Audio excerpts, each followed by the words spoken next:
Are you using alcohol to cope? I know I did. And in this episode, I'm going to be sharing my unhealthy relationship with alcohol so you can find a healthy relationship with alcohol sooner than I did.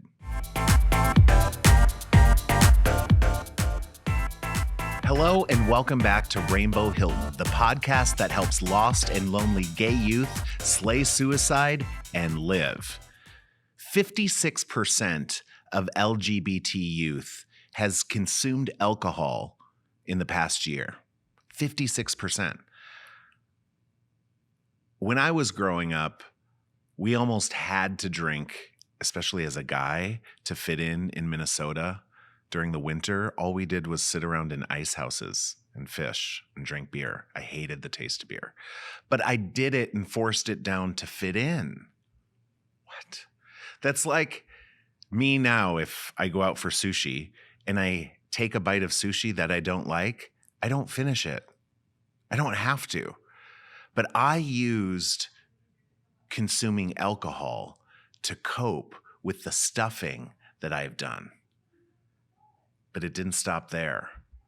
I would drink and then become messy because when you consume alcohol and you're on medication, I was, don't do it, and you were suicidal and depressed, and alcohol is a depressant, it made me angry and violent, and I lashed out. I hurt people. I hurt myself. The last time I tried to kill myself was in my 30s. I'm 46. It wasn't because I was depressed or even suicidal. It was because I consumed too much alcohol in an emotional state and I took Tylenol PM. I didn't want to die. That woke me up to the realization of I'm responsible. What I consume and my behavior, whether I'm drinking or not, is my responsibility. And I don't like to clean up messy, sloppy situations, so I don't create them. I used alcohol to be able to be around people and put on a happy face, but inside I was suffering and I was depressed, which when the party ended, I was still stuck with me. The art of coping begins with you. What did I need in that situation?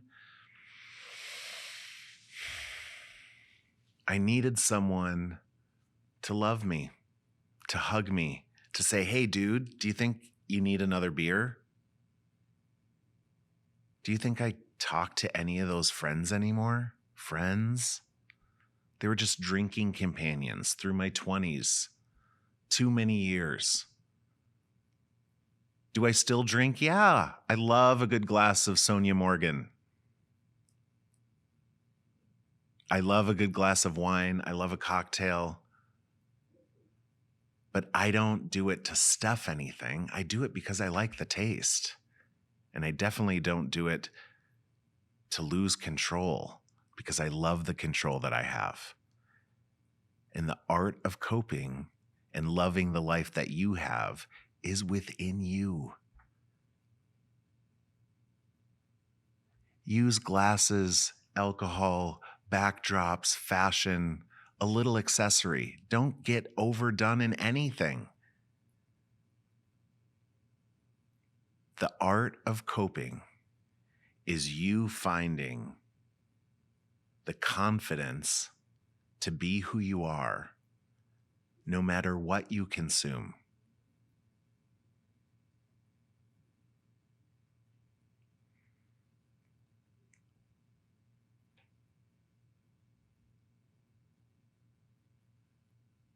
Listen to your friends. Stay connected to your friends. The last attempt that I made, I had a friend check on me that night because he knew I drank too much. He was the one that called the ambulance.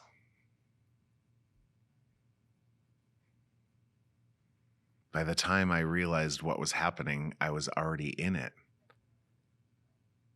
What did I do? Again? The guilt, the shame,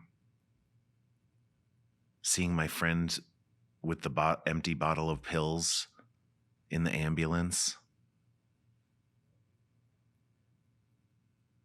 That's not why I went out to have cocktails.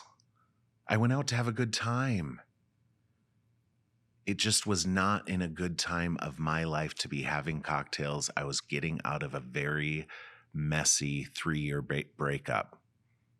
I know if you get in a situation of a breakup, you want a drink to drown your sorrows, eat a thing of ice cream, a little bit of it. Not to the point you don't remember and all of a sudden you wake up in an ambulance. Your life is too precious. So thank you for joining us on this episode. You get to choose the way you cope with life. The light of life is within you. You don't need anything to be who you are. Follow your rainbow. Thank you for joining Rainbow Hilton, the podcast. Don't forget to subscribe so you don't miss another episode. See you next time.